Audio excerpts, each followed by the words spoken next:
We know that folks are working hard. Sometimes wages are simply not enough to keep up with costs. Some parts of the state, you can't find enough work to get enough wages to put enough food on the table. In the rural state of Montana, there are layers of challenges. Does food even go to your region of the state? You kind of can't forget about your little rural communities because that's who's feeding you. If that truck doesn't make the full route to come back to us to feed us, the circle's going to break. And I think people kind of found that out the hard way when COVID hit.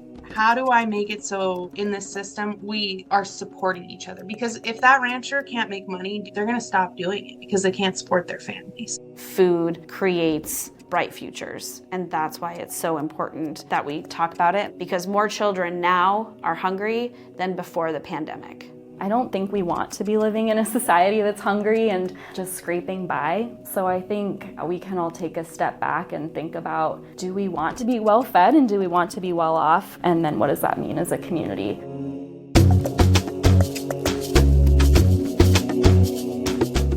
Welcome to the Stories for Action podcast, where we aim to elevate stories and spark connections that can benefit the health of people and place. I'm your host, Laura Tomov. Food security. Today, we'll be looking at the full system of this concept. A secure food system means that a society has physical and economic access to sufficient and nutritious food required for a healthy life. In this episode, we'll look at how that not only includes the access to food, both economically and physically, but also the production of food. So we'll look at the pressures and opportunities around ensuring healthy food continues to be produced and why a secure food system means incentivizing more local and regional supply chains. As far as food insecurity due to financial reasons, perhaps you are experiencing it right now, not knowing where your next meal is coming from. Maybe you have friends, coworkers, or classmates experiencing this, and you don't even know it. The scarcity of food during the pandemic, followed by post-pandemic inflation of grocery prices, has likely made more of us feel closer to that stress than ever before. We all know that access to healthy food is key for life, period, and therefore key to a healthy, strong society. But it still seems like there are so many stigmas around discussing the realistic challenges, the gaps that exist. I know this concept of food security is a tough topic, and I didn't choose to produce this episode to be a downer. Rather, I hope to shed light on the topic, to show the nuance that exists, give a face to the issue, and break preconceived notions of how we frame it. To inspire us all to be more open about talking about it, so that we can collectively address it head on, to look at the whole system of what food security entails, from producer to consumer to policy and everything in between. On the contrary from being a downer, this episode is intended to be empowering, to increase awareness. In connecting us to one another and connecting us to actionable paths forward, I do hope this episode is successful in sparking empowerment for you. And like our most recent episode that we did on housing this summer, this is a longer episode than our typical length. So, of course, feel free to listen to it in segments over time as you wish. Today, we'll be hearing from two folks working at the Montana Food Bank Network, both the policy director and the child nutrition manager, and we'll hear from the specialist at the Eastern Montana Food and Agriculture Development Center, looking at the supply side of things and looking at efforts to create more localized food systems. We'll also be giving shout-outs to some of the many incredible entities around Montana that are working their tails off to improve food security in their area. I know we're focusing on Montana in this episode, but of course there are elements that apply nationally and even globally. So no matter where you are in the world, stick around. I guarantee there will be universally applicable concepts that we'll be talking about.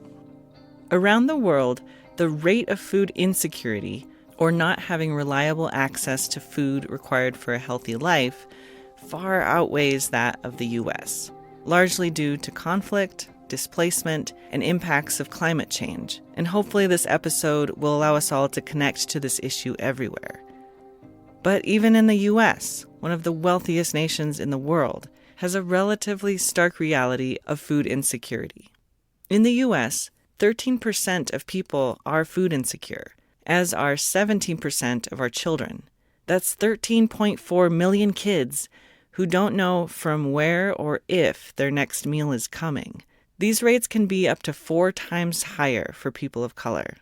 Montana is a top food-producing state, growing crops and meats that are distributed globally. But still, the statistics for food insecurity here aren't much better than that of the national. 1 in 9 Montanans and 1 in 6 children in the state are food insecure. For Native community members, that rate can be 400% greater. Of Montana's 56 counties, at least 30 are considered food deserts. With COVID, like around the world, food insecurity grew, with upsets to supply chains, people becoming unemployed, and schools being closed, which is where many kids receive their only reliable meal of the day. During the pandemic, Montana food banks distributed record amounts of food, with 40% of the individuals served having never visited a food bank before. Parents were reporting that they were missing meals to ensure that their kids had enough to eat. And unfortunately, food security didn't bounce back after the pandemic ended. As just one example, at the University of Montana's food pantry, which serves college students there, there's been a 400% increase in demand just in the past 3 years. And of course, relatively high rates of food insecurity is not something new in the U.S., as it has been a reality for decades, you could say even centuries at varying degrees. The cause of food insecurity is complex and requires looking at entire systems of our society, as it is all interconnected. There's an increase in the factors that impact our ability to produce food, such as climate change, with impacts that include increased drought and flooding, an increase in pests and diseases for crops. Other things that impact our ability to produce food include growing demands for water and industrialized practices that degrade the health of the soil, which actually limits the amount of food that soil can produce. Then there are factors that impact people's ability to access food, such as distribution limitations, wealth disparities, increased costs of basic needs, such as groceries, healthcare, housing, childcare, life in general. All of these pressures, from production to access, are on a trajectory to increase. So even if you're not directly impacted by food security now, you very well may be in the future. So why not bring this conversation to the forefront now so that we can build the momentum for more secure systems? Food insecurity for anyone impacts everyone, not only for the reasons of being part of a larger society or just having a conscience and the fact of basic human rights, but food insecurity all around prevents our society from being its best version.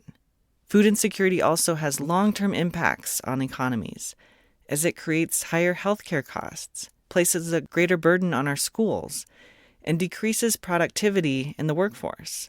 When we're well-nourished and not consumed with the stress of finding or affording food, we're better able to succeed in life. Kids can have healthy development and do better in school. Folks can keep a job, earn a degree, get through a rough patch, all of these things benefiting our whole society. On the food production side, greater food security and overall community resilience can be achieved from a more localized or at least regional food system. We'll get more into this later on. Let's first look at financial access to food. There are false narratives around those who are food insecure and utilizing food assistance, that it is people, quote, taking advantage of the system.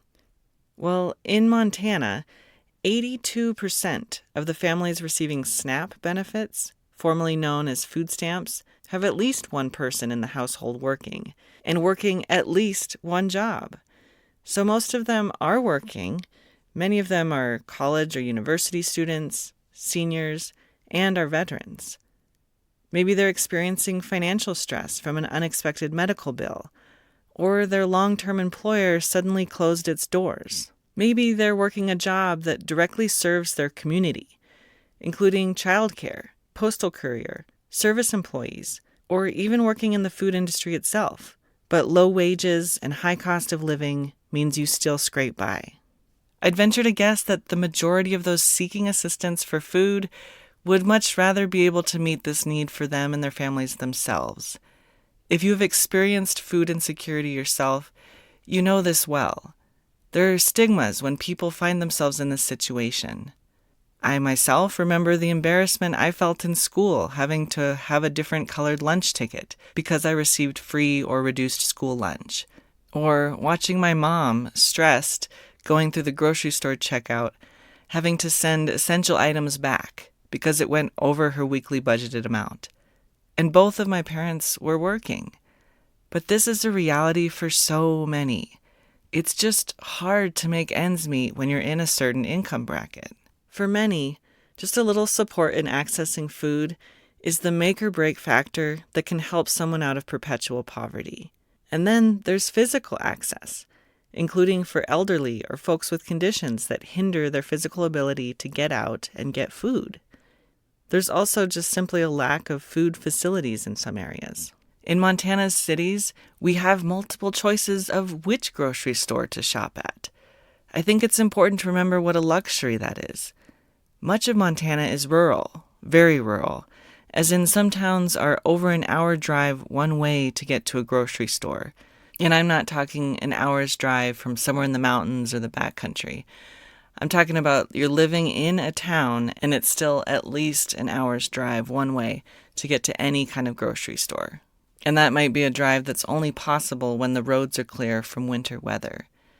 And maybe that nearest store that you can get to is still hours off the main trucking lines, so fresh produce or products can be non-existent, and prices of all items have to be jacked up to cover those transportation costs. If you don't have the transportation or gas money to travel that distance to the nearest grocery store, you have no choice but to go hungry. This is reality for many. I know, if this isn't your reality, the truth can be tough to look at in the eye, but stick with me for this, and I hope you'll gain some insight and feel greater willingness to not look away, but rather want to join with your neighbors to demand better, to collectively take actions and engage, even if it's simply talking about it. Food security for all is possible if our systems, from consumer to markets to processors to policy, incentivize it. We'll first hear from two women working in different capacities at the Montana Food Bank Network, or MFBN. This statewide network does a lot.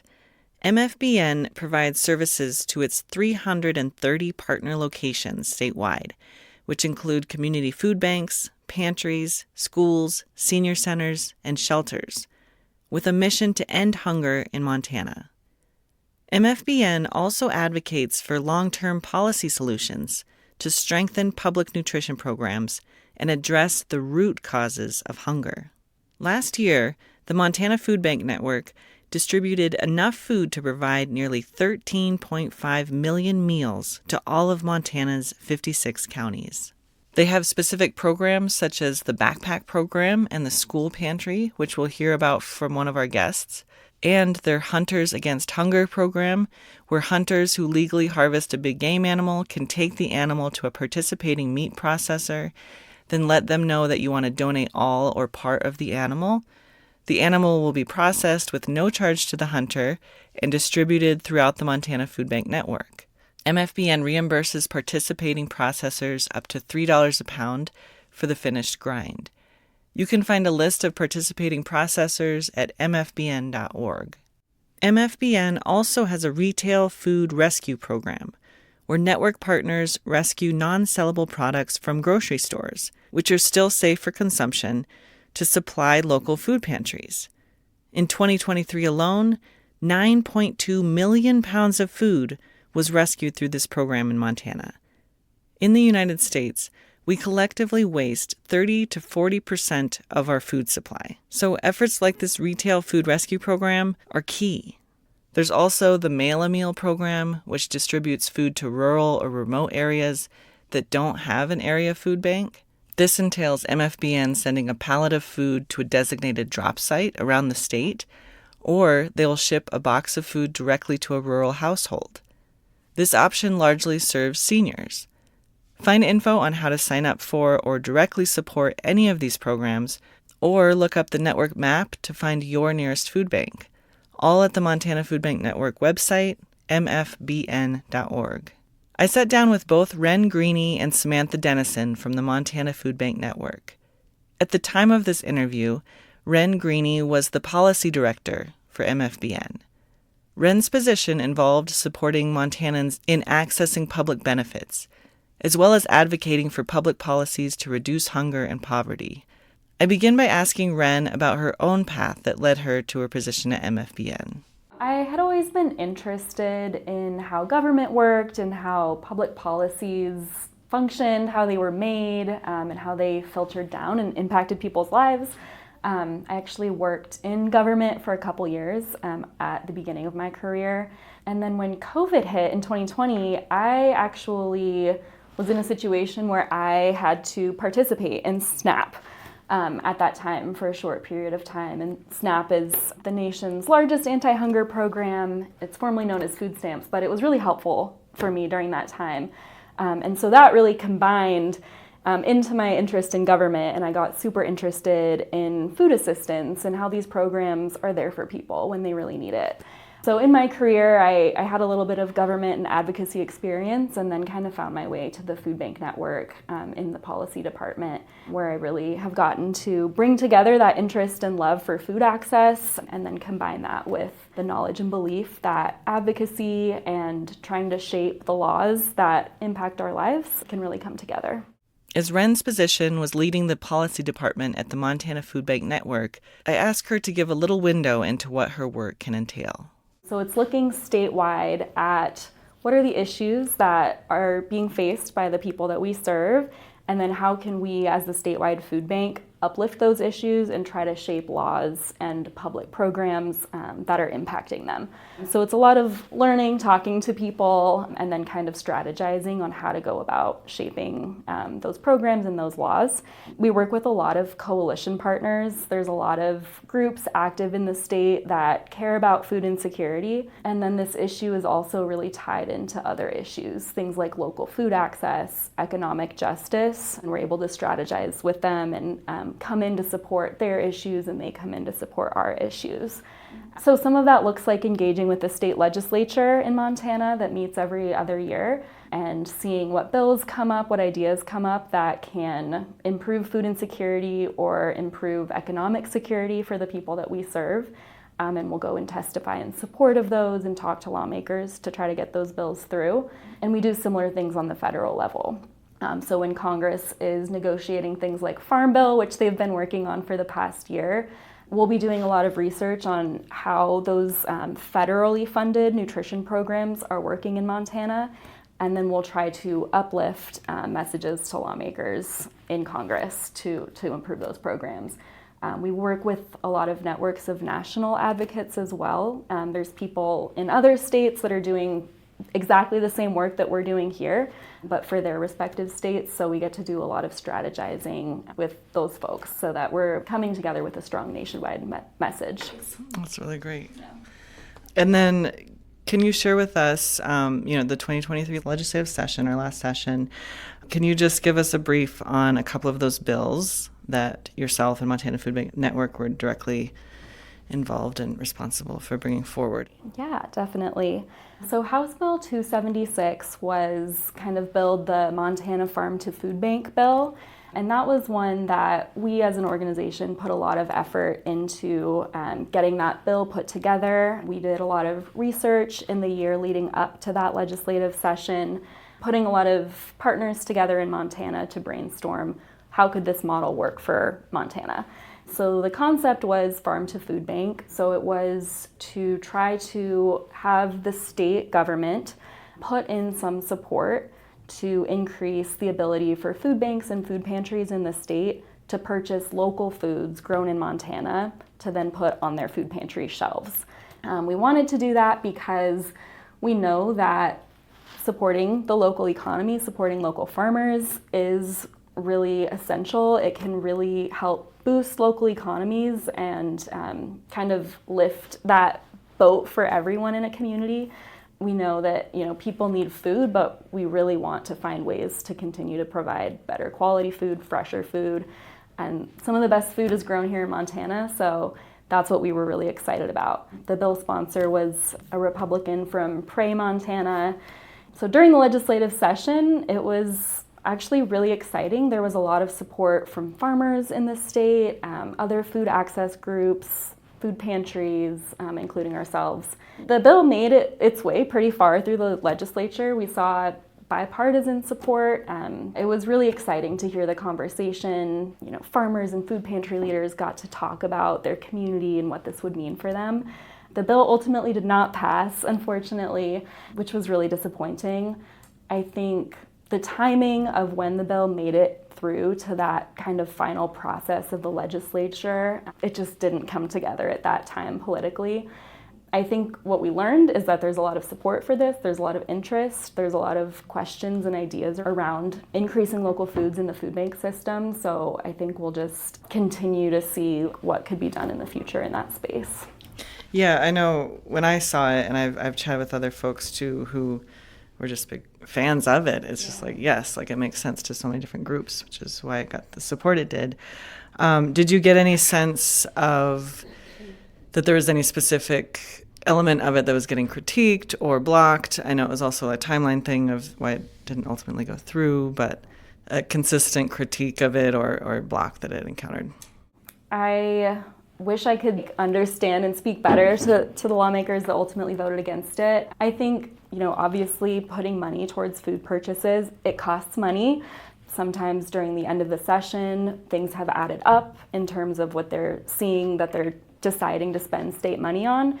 And I think it just didn't make the cut of what they were willing to put money towards at that point. Okay. So yeah, it's unfortunate. And I think that's kind of the constant challenge, right? Sure. How do we convince legislators to spend state funds in the way that we think is best? Montana's next legislative session, which takes place once every 2 years, is coming up. It will begin in January of 2025 and go through May. Public input, as in calling your representatives, emailing them, or signing up to provide comment on proposed bills, is key for shaping policy. But as a member of the public, I know it can be tricky to track all the bills and to know when it's time to give public input. I asked Ren if she has an ear to the ground of specific policies in her field of work that folks should look out for in the upcoming session. I think the big thing at the top of a lot of people's minds is actually Medicaid expansion. For those who don't know, Medicaid helps to cover medical costs for folks who have a limited income. Medicaid helps out about 1/5 of Montanans with their medical costs, or about 228,000 people. In Montana, Medicaid expansion is set to sunset or expire in 2025, so its continuation will be up to legislators during next year's session.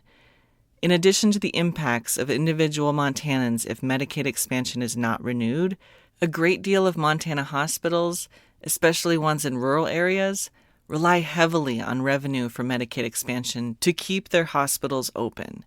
So there are many people in various sectors who are deeply concerned about the fate of Medicaid expansion in Montana. Ren continues here. We know that a lot of the people that use food banks in the state and that we serve rely on Medicaid expansion for their health care, so that is one of our top priorities. That's one that we'll be watching and hoping to engage on and hoping to keep Medicaid strong in Montana so that it can keep serving people, and there's a lot of groups that are really engaged on that. So that's the top thing. I think we'll be on the lookout for some other topics as well. One thing that's been coming up across the country that's been a big trend and folks have gotten excited about is work around school meal programs. And that's a really big, important place for families, for kids to access food while they're in school. So we might see something come up around school meals. We'll just keep our eyes out for that. That's great. Thank you, Ren. And then from your perspective, for folks listening who work in that space or legislators themselves or a member of the public that doesn't know the ins and outs of the systems of how food security and insecurity work, what are some major gaps that you see that exist that kind of prevent greater food security in the state? Mm-hmm. And if those are gaps that policy can repair, like just areas of policy that could be brought forward to help fill those gaps? Yeah, I think one thing that we always go back to is seeing and reminding ourselves that food banks and food pantries are essential and do a lot to meet the immediate need of hunger.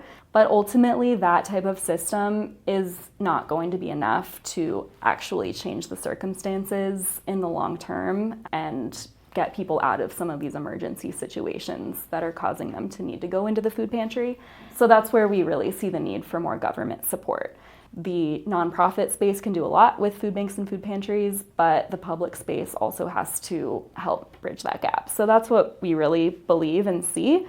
I think some of the things that I think about, particularly in Montana, is the public benefits system in general. So the systems that are in place to allow people to access things like SNAP or Medicaid, the application systems, the offices of public assistance, all of those places where people can find that access to see if they're eligible and get onto these programs to help bridge that gap. Keeping that public benefit system strong, making sure that it's funded well enough to have enough staffing, enough expertise, any technological advances that can be utilized in those systems to streamline. In many cases, people are really struggling to get access to these systems due to things like technological issues, can't drive all the way to the Office of Public Assistance, things like that. So how can we make that system really robust? Right. Yeah, that's the top thing for me. We will come back to hear more from Ren, but I now direct some questions to Samantha Dennison. After decades of experience in nonprofit work building healthy communities for youth, Samantha joined Montana Food Bank Network in 2023 as their child nutrition manager. She is driven to grow programming across the state of Montana to increase access to child nutrition programs, including school and summer meals. Samantha has seen firsthand the positive impact on children when their basic needs are met, and she says she's honored to be a part of meeting those needs. Much of this work is through the schools. As I mentioned, many kids really do get their one meal of the day from their school lunch. Schools are doing their best to provide a healthy meal for students each day, sometimes providing breakfast as well. But they're up against many pressures to do so, including staff shortages, having to provide a good meal with a national average food budget of $1.50 per meal per child. And for some schools in rural areas, access to the food suppliers in the first place can be a struggle. I first asked Samantha to share a little bit about her own story and what brought her to her current work. So my entire career has been dedicated to child development ever since I was volunteering at a Head Start in college. I was introduced to food when my husband became a farmer in Washington, and he was a farmer for over a decade. And seeing the food being grown and the people who were working to grow that food, but then turning around and not having enough food for themselves was really a humbling experience. And so when I had the opportunity to work for the Montana Food Bank as their newly created child nutrition manager, I was really excited to be able to use my work experience in child development, seeing firsthand how important food is and nutrients for us to be our best selves. So when I saw this position, what really excited me was to be able to work at a grassroots level in the school kitchens, in the school pantries, with the people who are handing children directly food that they need, all the way to state work with the Office of Public Instruction, school nutrition teams, and our Department of Public and Human Services, all the way to visiting Washington, D.C. and advocating and really elevating the lived experience. What sometimes might work best in a boardroom doesn't work best on Main Street. And so I'm really excited to be able to be a part of that bridge, to see that the information is being disseminated, that it's making sense, and that the needs that Ren was previously talking about are actually getting met. Sometimes you'll hear, oh, well, we do all these programs, so then we've done it. We've checked the box, right? We've done that. Well, it's not reaching the person who can't physically get to those resources. So I really appreciate being that bridge between the two spaces. And so do you, in your work, I'd imagine it's tricky working on a statewide level, do you get to sometimes physically go into the schools yourself? And Oh yeah, yep. We visited almost 50 schools last school year. It was quite a feat. It's me and a coordinator, Bella, and it was the two of us on the road.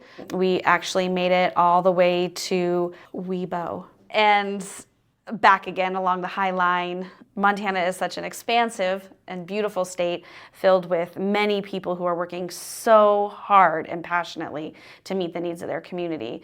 And the only way that we're able to advocate and learn what they need is to go visit. We went, I think, on 4 or 5 separate trips visiting schools and literally sitting with the children, eating their breakfast at 7:15 in the morning. And how do you like this breakfast sandwich? And what kind of food do you like at home? And then asking the teachers about what food needs that they see in their students, and talking to the administrators on what are hurdles that they're not able to maybe provide the food that they know the students need, and how can we again elevate those needs to a state and federal level.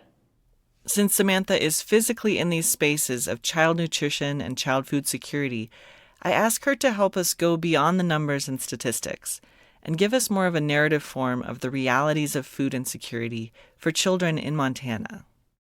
So the statistics are pretty stark. So it's 1 of 6 children in Montana live in a food insecure household, which means roughly 4 children per classroom are unsure of where their next meal is going to come from. I don't know about you or your listeners, but when I don't have enough to eat, I'm not the kindest. I'm not my best self. I'm not my best version. And we know that schools are pivotal in reaching children's food needs. We learned that through the pandemic, just how imperative they are in feeding our kids. And so when you have children who are going hungry, they are not able to reach their brightest future because they're not ready to learn. They're not ready to be social. They're spending their time in the principal's office or in the nurse's office. Their heads are down, they're tired. We all need food to sustain, and we need that stress to be alleviated, because if maybe you're not hungry now, maybe your mind is being consumed of where your next meal is coming from. You know you're going to be hungry. Maybe you're giving your school lunch to a younger sibling. Maybe you're only eating half of it and taking the other half home for another younger sibling at home. So that's why it's so important to remember that we're talking about food, and food creates bright futures. And that's why it's so important that we talk about it, because more children now are hungry than before the pandemic. And so it's not getting any better. And so we really need to work harder to feed our kids. Absolutely.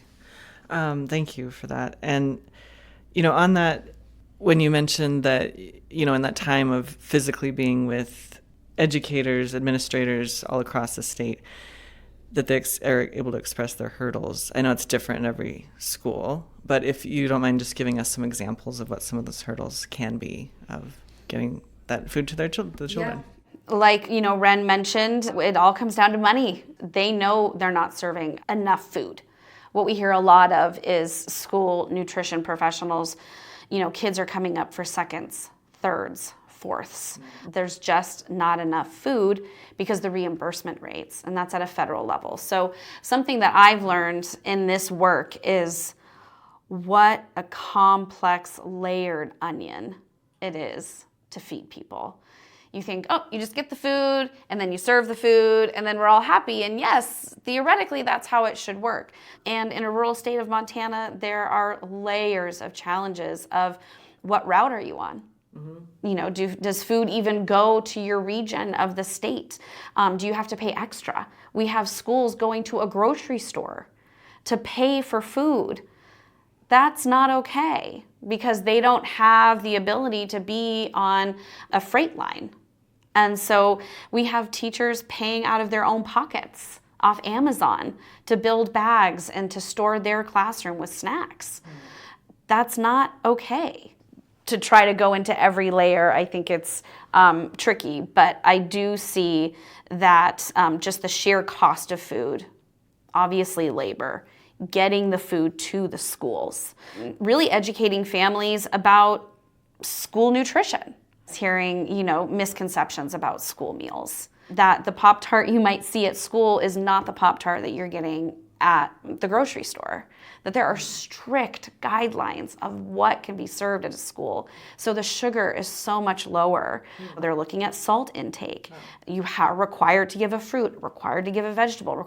There's so many requirements. These school nutrition professionals are magical in the work that they do to provide food that the kids will eat, and adhering to these requirements by the federal government. So you can hear I'm just going off on all these tangents of hurdles, because all of them are part of a very complex, layered challenge when all we want to do is just feed kids. I asked Samantha to share about 2 really great programs that the Montana Food Bank Network leads for kids statewide: the Backpack Program and the School Pantry Program. So in my position, we oversee our partnership with the No Kid Hungry campaign, which is through Share Our Strength. So that's one silo of my work on a national level. And then the Backpack and the School Pantry programs are MFBN specific. So those are programs out of Montana Food Bank Network. We have currently 50 partners in our Backpack program, serving 100 sites across Montana. Backpacks are actually gallon bags full of shelf-stable, ready-to-eat food that is handed on the last day of the school week to children discreetly. Most of the time it's a school staff member or a teacher putting these bags discreetly in children's backpacks. And then that is in order to fill the weekend gap. Because like we have said, the primary source of food for children is school. So when you're starting to talk about 2, even 3 days, as many schools are now starting to move to a 4-day school week, that's 3 days where kiddos are unsure of where they're going to get food. And so these bags are a tool that we can use in order to try to fill that gap. Our school pantries, we have 14 school pantries right now, and these are geared more for middle and high school students who maybe they've been receiving these backpacks all through elementary. And we understand once you get into middle school, there's social stigma. And so we have found school pantries are much more successful in that we can help a school set up with shelving, fridge. We can help them set that up. And then typically it's a volunteer within the school. Usually it's a teacher or a counselor that's volunteering their time to manage this pantry. And then they order product from us. And then the children just come by and visit the pantry. We went to visit a pantry and we were just asking her, how's it going? Do your students like the food you're providing? And she shared a story of how excited one kiddo was, a high school student, came in and was excited to see all the ingredients plus frozen beef to make spaghetti, his mom's favorite. So the pantries aren't just serving the children. The pantry is serving the household. We have, 14, 15, 16-year-olds thinking about what are their family going to eat for dinner. And so when you see that kind of impact, a kiddo being excited to, serve his mom's favorite meal from one of our school pantries, it's humbling. It's humbling and pretty exciting that we were able to at least take that one stressor off the mom who's doing her best and making all the ends meet and taking care of all the needs. And this high schooler is taking care of dinner for tonight. Oh, that's fantastic. Thank you for sharing that. If folks listening don't have those programs in their school, do they just get a hold of you? And then also for folks, are there ways that community members can support those programs? Yeah, there's a couple of ways. So I'm a big proponent in starting local. So calling your middle school, your high school and saying, hey, do you have a school pantry? If not, do you have someone collecting snacks? And, if you are able to purchase, an extra bag of snacks when you do your weekly grocery shopping and dropping them off at your local school, teachers need those. they're giving that food out whether they have a pantry or not. If you'd like to support our programming on a statewide level, we have a donation form on our website on the backpack page, and there's a specific way of helping fund this program. And then if it's a school that's interested, we'd love to hear from you. On that same page of the backpack on our website, there's an interest form. And you just fill that out and we would contact you and we would talk about what your needs are and if and how we can help. And you can find links to both the backpack program and the school pantry program in this episode's show notes. You can also support those programs directly through the donation button. I asked both Ren and Samantha to share about issues related to their work that were highlighted during the COVID pandemic. Ren begins here by sharing about something that came about when COVID hit in 2020. And when she references SNAP, again, that is the program formerly known as food stamps, helping folks to be able to purchase food, which millions of people nationwide depend on to prevent going hungry. So when the pandemic hit and so many people were suddenly struggling so much more, Congress actually put in place something called SNAP emergency allotments. That was higher benefit amounts for people that were eligible for SNAP. So it didn't expand eligibility beyond the normal eligibility rules that are in place. But what it did was it noticed that if you are eligible for SNAP, if you are participating in this program, recognizing that during that time period, people needed more. So many people lost work and all of those impacts, it put some extra money towards people's grocery budgets. And that was hugely impactful. And we saw a big help and mitigation of hunger nationwide with those emergency allotments. Here in Montana, that ended in 2021. And that's actually particularly impacted seniors. A lot of them saw a big drop off when those emergency allotments ended, and that was a huge detriment. So we saw what can happen when we really match SNAP benefit amounts to the actual need that's in place, when we really look at the economy holistically and realize what is needed to help people supplement their food budget. We can see that it makes a big difference, and at any time the government could choose to look at that again and make those benefits align better. So that was one big thing. Another huge area that Congress worked on during the pandemic was the child tax credit, which is a federal tax credit that certain families are eligible for, and Congress expanded it. So it was an increased amount, and that made a huge difference for families with kids to help keep that extra money in their budget, better afford childcare, transportation to school, clothing, food, all of those things. And that made a huge difference for child poverty in Montana and across the country. That also, provision has also ended at this point. There is conversation among advocates and on Capitol Hill in Washington, D.C. about considering expanding that child tax credit again on a more permanent basis. And that's something that we would strongly support because we know it makes a huge difference for families. And for yourself, Samantha, you said that child food insecurity is worse now than it was before COVID. If you can just elaborate on that a little bit.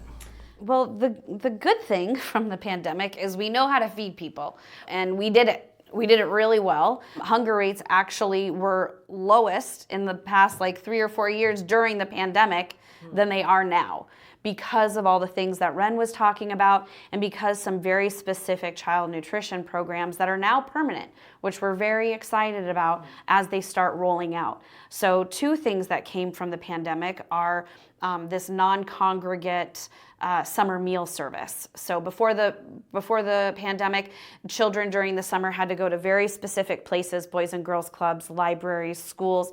They had to eat their meal there and then they went home. So you can imagine how difficult that is when a child lives 5-10 miles away. That kid is not getting that meal. So now we have the rural non-congregate model, which is really exciting. And so families can even drive up. There are many models of how these summer food sponsors can serve food. But the idea is that parents can pick up the food and take it home. Parents can go through a drive-through, grab a bag, and off they go. Kids can come up by themselves, bike if they're close enough, and grab their food and take it back home to their siblings. So the rural non-congregate summer meal service has been instrumental in feeding children during the hungriest time of the year, which is summer. The second program that came out of the pandemic is Summer EBT. This is a newly implemented program that states choose to participate. Thank you, Montana, for being one of the first states to submit your intent. And we're really excited to get them out this year and then for it to be that much smoother next summer, again, to help families with school-age children meet that hunger need. So COVID was awful, and it was a learning opportunity for us that we're really excited our country has really taken to make these new federal permanent programs. And an update from Samantha. The summer EBT that she mentioned, also known as Sunbucks, has officially rolled out as of November. Over 75,000 students across Montana are expected to benefit from the program, which allows them or their parents to purchase healthy food from select grocery stores for the kids. A link to eligible stores and info about summer EBT is on the OPI website and linked in the show notes here. I asked Ren and Samantha if there are any false narratives related to their work that they would like to clarify. Ren begins here. I think one of the things that is out there sometimes that people might think is that food banks are enough to solve hunger. And as we've talked about, that's just not the case. Currently, 1 in 9 Montanans experiences food insecurity. That's around 130,000 individuals. And when we're living in a state where that is the case, food banks alone are simply not enough. Again, they can meet that emergency need and they're essential across the state, but really we need to see the government at all levels take hunger seriously. It takes collaboration, it takes help from all parts, it takes nonprofits, it takes the government. So that's one. The other area that I would want to remind people, particularly around people that use SNAP or other food assistance programs, is that many of these people, the vast majority, are working. They're working hard, they're contributing to their communities, they're working hard every day to put food on the table for their families. And that's why these programs are here, is to help fill that gap when working hard is simply not enough. In Montana, 82% of families that participate in SNAP have had people that have been working. We know that folks are working hard. Sometimes wages are simply not enough to keep up with costs. Some parts of the state, you can't find enough work to get enough wages to put enough food on the table. Sometimes your budget gets eaten up with gas. If you're really in a rural area and you have to travel far to get to the grocery store, maybe SNAP is what makes that trip to the grocery store worth it. So there are just all these different scenarios that people are experiencing across the state. So we're really looking at feeding the community here and helping out people that are trying to contribute as well. Samantha says an additional component that often gets overlooked is for school food service professionals, who are already in a tough position of having to prepare meals on a very tight budget. Additionally, many school lunchrooms, nationally really, are facing severe issues of short staffing due to low wages, high cost of living, especially now with housing in many Montana towns going through the roof. In some places, she says the short staffing is causing the meal services to be shut down completely. Again, with that school meal being the one solid meal that many kids receive in their day. Yet again, this shows the many layers and the interconnections of all of these pressures. It's important to remind ourselves just how close we all are to this concept of food insecurity.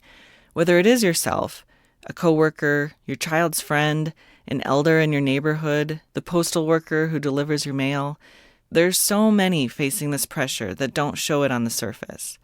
It's important to humanize the issue so that we're not just looking at it through statistics. I asked Ren and Samantha if there is a specific instance that they feel comfortable sharing, keeping names anonymous, of course, that showed them the reality of the situation, or made them stop and acknowledge just how important the work is that they're involved in. Ren begins here.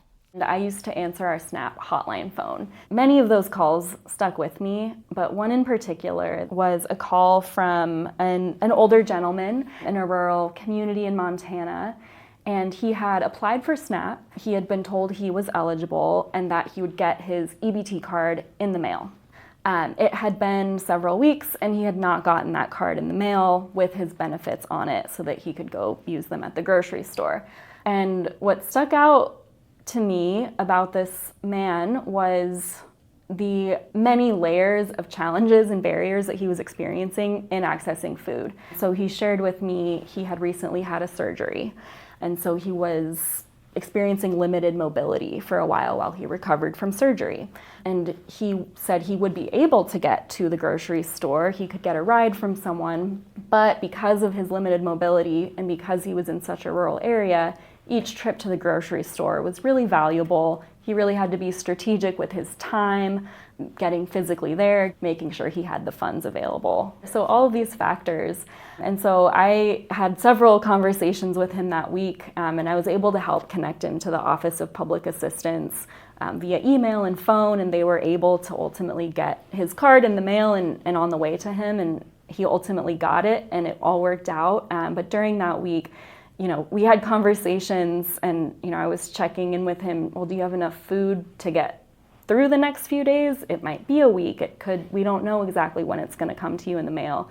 He would look in his shelves when he was talking to me and describe to me what he had on the shelves. And yeah, I think I'll be okay getting through the next few days, and he was so kind and didn't want me to worry, but it was one of those situations that felt very tenuous, and it felt so necessary to check back in with him and see if there was need for us to try to connect him to something more. So that just really stuck with me, that when you're in a vulnerable situation, it can be so much harder to figure out what's going on with your SNAP case, how to get to the grocery store, who to call to ask. So it just reminded me that there's this whole policy world that governs how all these programs work, but then there's these people that are just experiencing their unique barriers with getting food. So yeah, he stuck with me. Yeah, and it shows you the importance of having the person advocating for the policy being very closely in touch with the realities on the ground, right? It's not a distant thing for you. Yeah, absolutely. Samantha, a specific moment or that you want to share? I was in this position just a couple of months, and we conducted a mobile food pantry. So we loaded up a truck, and then we drove to a partner on the Flathead Reservation to distribute food.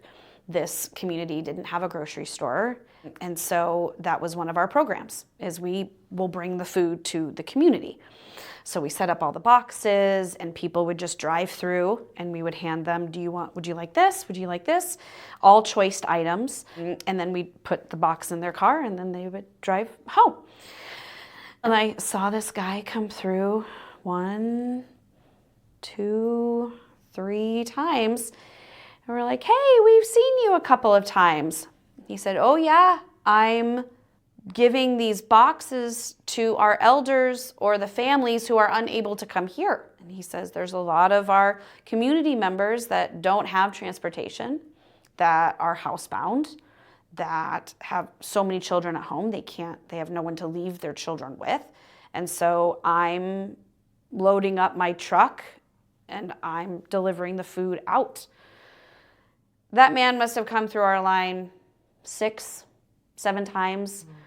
Probably collecting, 6 or 7 boxes per trip. And it was humbling to see the need, but what was more impactful was every community has their champion. And how tremendous of this one individual to see the need and meet that need. And to circle back to the boardroom to Main Street analogy of, we were like, oh, you don't have a grocery store, you can't come to us, we'll come to you. Here's a whole box, a whole truck full of food. That wasn't enough to meet the real need. The real need are the people who are housebound, or who just had a recent surgery, or don't have enough gas, or are using the last few gallons of gas to get to work, right?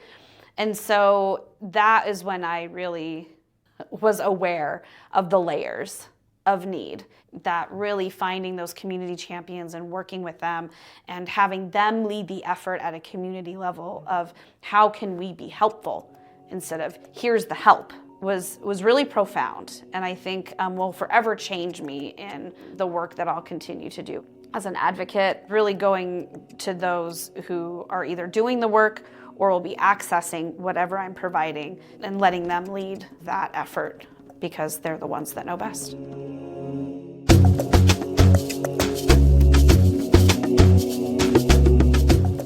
Thank you so much to Ren and Samantha for sharing with us. We will hear from them again at the end of this episode with some great calls to action. You can find links to the Montana Food Bank Network and all of the programs they mentioned in this episode's show notes. I do want to speak to something that Samantha was just mentioning, about food access on reservations and in Native communities. Montana has 7 reservations and is home to 12 federally recognized tribal nations. Native community members can face food insecurity up to 4 times higher than non-Native communities due to a variety of systemic impacts from colonization, including income disparities, isolation from mainstream economies, and a lack of physical access to food. On reservations, maybe there will be one small grocery store in a 3,000 square mile area, and most are far off the main routes for delivery trucks. So what is in the seldom grocery store is sometimes triple in price to make up for the delivery costs, and fresh produce is non-existent or nearly expired. Removal from the foods that sustained Native communities for thousands of years, and removal from nutritious food of any kind, was an intentional practice of the U.S. government since 150 years ago. Kathy Kipp of the Blackfeet Nation lives in Browning, Montana, and speaks to this here. Into the 1800s, we were able to pretty much travel our hunting areas and gathering areas. So up north in the Saskatchewan River, down to the Yellowstone in southern Montana. So we had a lot of area to gather from, to hunt in. We didn't just stay in one spot and use out the resources. As the government took the land, we were offered things that were foreign to us, like white flour, white sugar, pork and beef, and they weren't in very good condition by the time they arrived.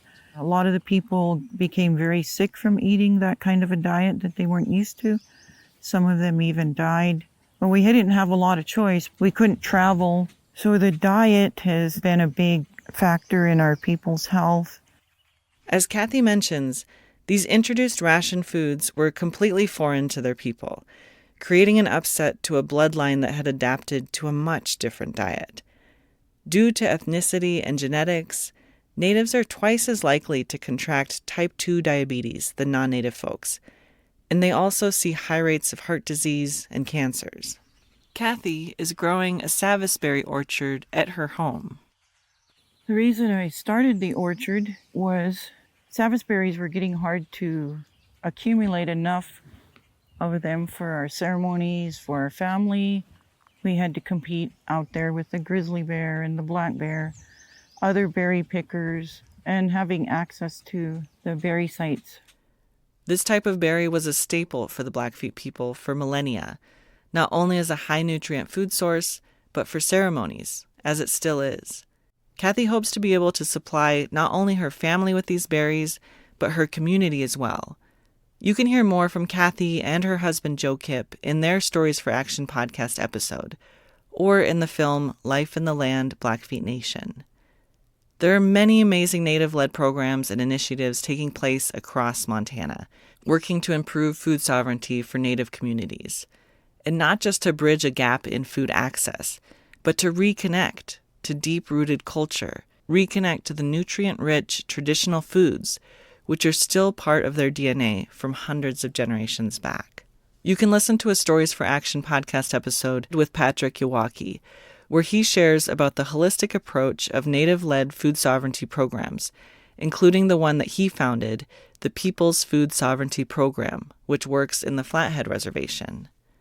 Just a few of the many other food sovereignty programs in Montana include the Food Access and Sustainability Team, or FAST Blackfeet, working within Blackfeet Nation. There's the Woikago Teepee Cooperative Farm on the Fort Peck Reservation, serving the Assiniboine and Sioux tribes, and the Rocky Boy Sustainability and Food Sovereignty Program, serving the Chippewa and Cree tribes. There are many other initiatives taking place within other tribal nations and serving urban natives, All of these have models that are unique to each community's specific strengths, needs, and cultures, but they are all truly by the community for the community, and naturally holistic, reflecting the connection of food to community togetherness, to health, to environment, the land, to culture, and so on. I want to give some shout outs to just a few more of the many entities around Montana working to make their communities more food secure.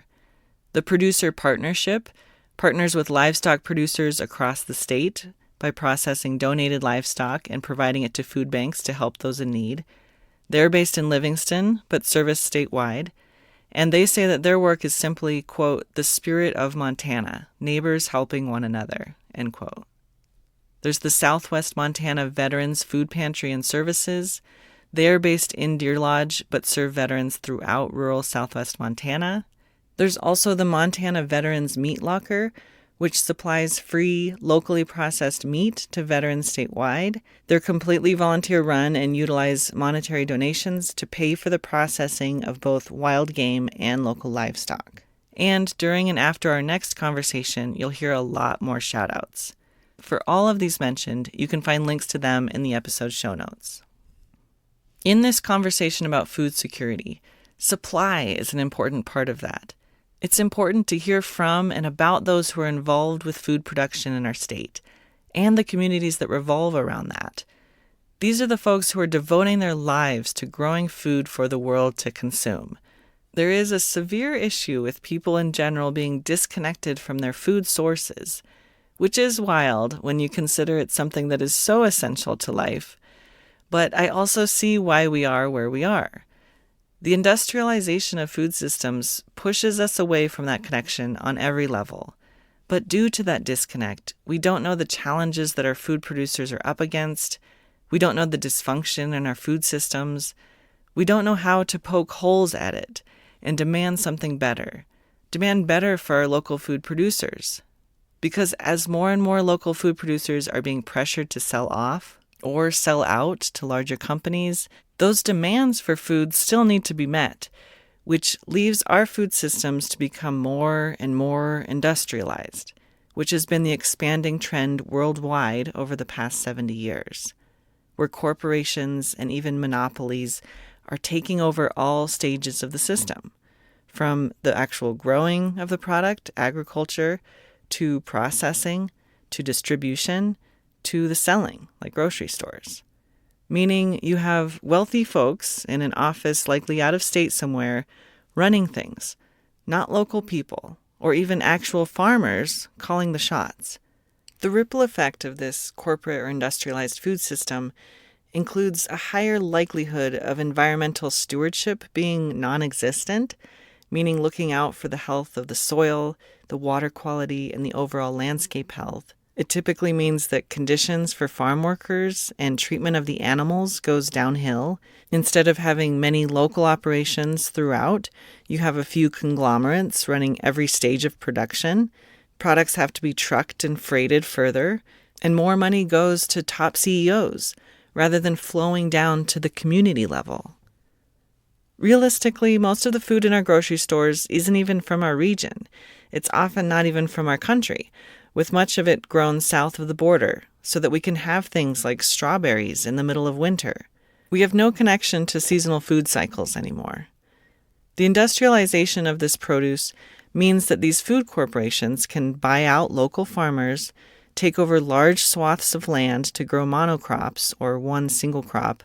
Chemicals are then dumped on the crops and the soil to make up for the mistreatment of the soil. Workers are mistreated and made into a commodity themselves, and then the food is shipped all over the world, creating a massive carbon footprint. I've seen it myself and filmed with people on the ground on this topic, with fruit companies in Central America and avocados in Chile, where local farmers are bought out by corporations, forced to work in inhumane conditions. The food company becomes lord over the government and can get away with things like stealing drinking water from local cities to water avocado trees in the desert. Now, this industrialized method is designed, one, to feed people, And I understand there are a lot of people to supply food to on this planet. And I don't mean to oversimplify that it needs to be all one way or the other. And it is great to have access to a variety of products from around the world. I'm not saying that a globalized food system should end completely, and it never will. But we can steer it in a better direction. Beyond feeding masses of people, this industrialized system is also designed to steer wealth upward and make the heads of corporations richer. There are endless reasons to have all momentum moving towards having more localized food systems, or at least regional. Local can mean statewide in Montana, if we better connect eastern and western Montana. More localized food systems will create more robust, resilient, and secure systems overall. It will keep money local within our communities. Local systems are more likely to maintain better land and environmental stewardship, to have better labor conditions, livestock conditions, more nutrient-dense food. And when food systems are localized, they're less vulnerable to disruptors in the supply chain, i.e. pandemics, which can cut people off from a food source altogether. So how can we shift things to better incentivize that outcome? We'll now hear from someone who's in a position working to support local food producers in their success. Shaylee Wall is the Eastern Montana Food and Agriculture Development Center Specialist at Great Northern Development Corporation. Great Northern works throughout the 7 counties of the northeast corner of Montana, including the Fort Peck Reservation. Great Northern Development Corporation provides folks with resources and training on everything from small business and community development, and they offer support in developing a co-op model around any type of business. Within the Great Northern Development Corporation is the Eastern Montana Food and Ag Development Center. There are Food and Ag Development Centers, or FADCs, in different regions of Montana. Our guest today, Shaylee Wall, is the specialist for the Eastern Montana FADC and works throughout the 11 easternmost counties in Montana. The Eastern Montana FADC states that their mission is to foster agricultural growth, support local farmers, and promote food security to build resilient communities. Shaylee's work involves working with a great deal of partnering entities and development centers, and she seems to constantly be thinking outside of the box and with her full-force passion to make things happen for folks. Shaylee grew up in Circle, amongst the farmland and prairies of eastern Montana. Originally, she wanted to be a teacher, but she switched gears in college and earned a master's degree in organizational management from Chadron State College in Nebraska. She was a rodeo coach for a bit, worked in economic development in Nebraska, returned home to Circle, Montana to continue being a rodeo coach, and then started working in a meat processing plant, always taking on varied work that piqued her interest. This is Shaylee Wall here. It's kind of funny how it all works because all of those random things that I've done have leaked into this job in some shape or form. Shaylee's hometown of Circle, Montana, sits within blankets of farmland on the prairies of northeast Montana, about a 2-hour drive south of the Canadian border and an hour and 20 minutes from Montana's border with North Dakota. The town gets its name from the circular brand of the cattle company that established its headquarters in the area. The town of Circle was established in 1905 as one store and a post office, built to accommodate area farmers. Homesteaders came in shortly after, though much of the first wave didn't stay long.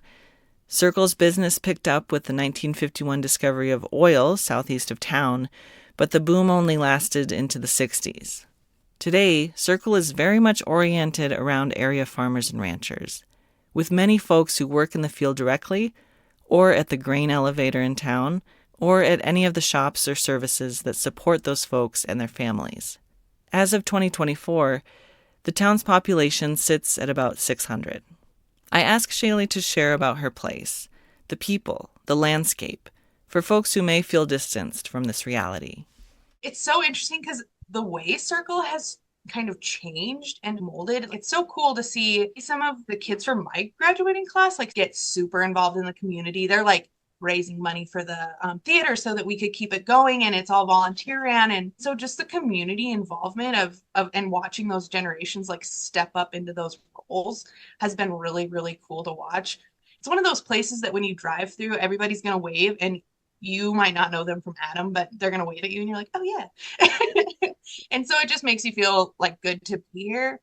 Obviously, like we have the downfalls of every small community where people, oh, there's nothing to do, or, all the negative things that people roll about their own communities. And for as much as I've worked in economic development now, I've been like, oh no, you have to talk about all the great things. Like, what are people doing? What like little events are important.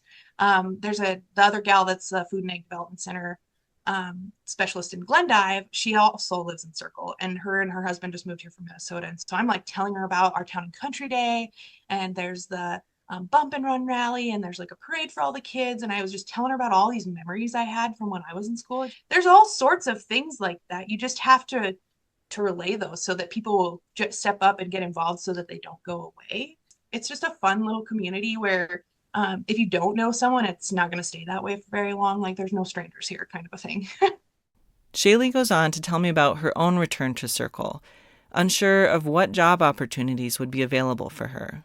When my husband and I were looking at moving back to Circle, I was like, okay, well, what kind of opportunities are there? I wanted to kind of have like a good job that I wanted to stay in a long time that made some kind of impact on where we lived. When I found Great Northern Development, they're like, oh, Food and Ag Development Center. And I was like, I know food. And I was like, I love agriculture. And my parents worked in town. My dad busted his butt for 20 some years working for John Deere until he could quit his job and run his own herd of cows. And so now he does that with my dad and my brother. I kind of have like the inside feel. I've day worked for people and seen all of these different operations run differently. And so my big passion is being able to help people kind of diversify their operations so that their kids have an opportunity to come back like I did and be able to do something with it, with their strengths, not just, being your dad's gopher when you come home to come do all the stuff he doesn't want to do. If you're in marketing, like, okay, how can you come home and help your dad market his products if you're really good at marketing? Or if you're really good with logistics, like, okay, how do we link all of these things together? So it's just kind of a passion of mine so that people want to come back to our hometowns, because I love Circle. I just didn't really think that there was going to be a lot of opportunity for us. It just kind of all fell together, and it's been pretty wild. If anybody that's worked in economic development, they're like, oh, it's like drinking out of a fire hose, you'll be okay. And it's just been fun and wild, and I get to work with the kind of people I want to work with, egg producers and small town people. Shaylee shares a little about what her work with the Eastern Montana Food and Ag Center can entail, which again holds a mission to foster agricultural growth, support local farmers, and promote food security to build resilient communities. I'm basically a knowledge broker. So my job is to research all of these grants, research all of these resources so that busy farmers and ranchers and business owners don't have to do that. They don't have the time. You're running your business, you're chasing your kids, you're doing all these other things. When you call me with a question, if I don't know the answer, I'm going to find out someone who does. Day to day, I'm doing a lot of business planning assistance. I'm doing a lot of grant writing assistance. We're doing advertising. We host a lot of training events. I just got done putting on a homegrown to market workshop. The agricultural world is always in motion. Challenges alter, the weather shifts, markets ebb and flow. Technology evolves. Those working in agriculture are by nature always shifting to adapt, in big or small ways, to keep their operation going. And for young people trying to get into agriculture, with barriers such as land and equipment prices, they also have to get creative. So Shaylee wears many hats to help folks at all stages to get off the ground, to be adaptive, and to stay in business for the long term, which Shaylee says is key for most folks, as their goal is to be able to keep the operation local and pass it on to the next generation. I asked Shaylee to tell me about some of the folks that she works with directly. Like I have guys that, hey, they might have had a cattle, their family might have had a cattle operation and now they're running chickens. Or it could be an old guy that's like, hey, my kid kind of wants to come back, but he's not really interested in what I'm doing. Like, what can I bring to this so that they can come back and be a part of this? Shaylee says clients range a great deal, from meat processors to greenhouses to cottage food businesses and products such as breads or preserves, to high school students calling her to help them with a business plan. I asked Shaylee what she would want to share with those members of the public who may see themselves as distanced from the reality of local food producers, and the value that she sees in connecting folks to their food. Probably my biggest thing is educating themselves, because a lot of people, they don't know what they don't know, right? And if you've never experienced what a farm and ranch looks like you'll see the stuff on TV like Yellowstone, or you have this idea of what these farmers and ranchers are doing, but you don't see like the nitty-gritty of what's going into these places. I mean, people don't do this to make money.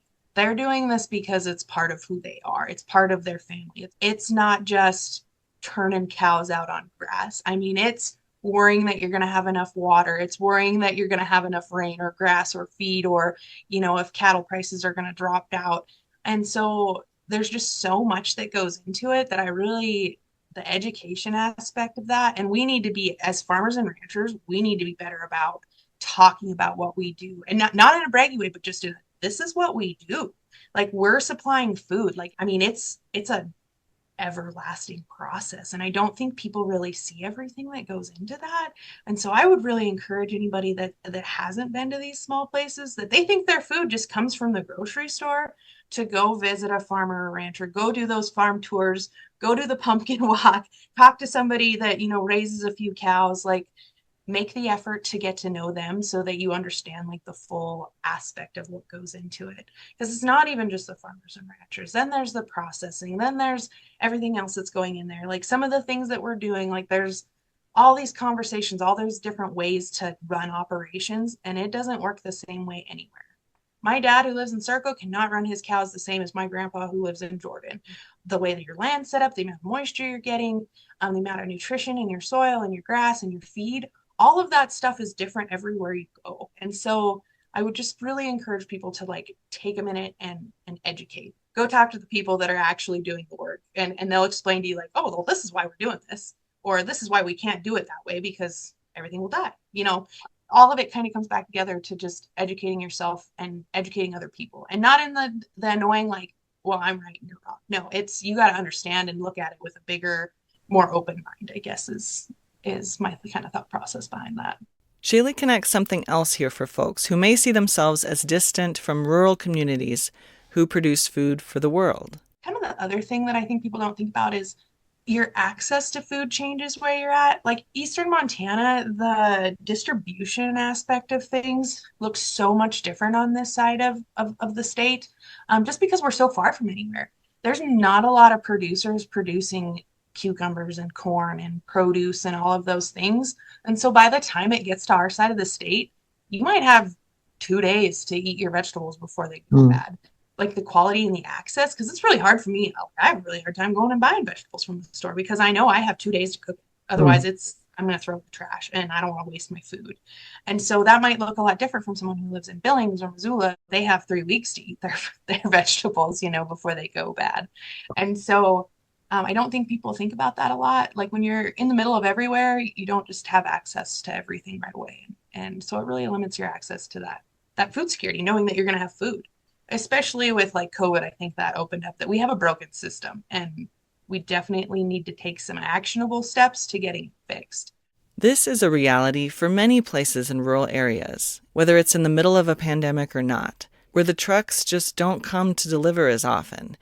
And what does get delivered has to be marked up a great deal to make up for the transport cost. Items that are double, maybe triple what they cost in Montana's city hub grocery stores. A bad winter storm or a closed road could further delay or limit the ability of that food to get to your region.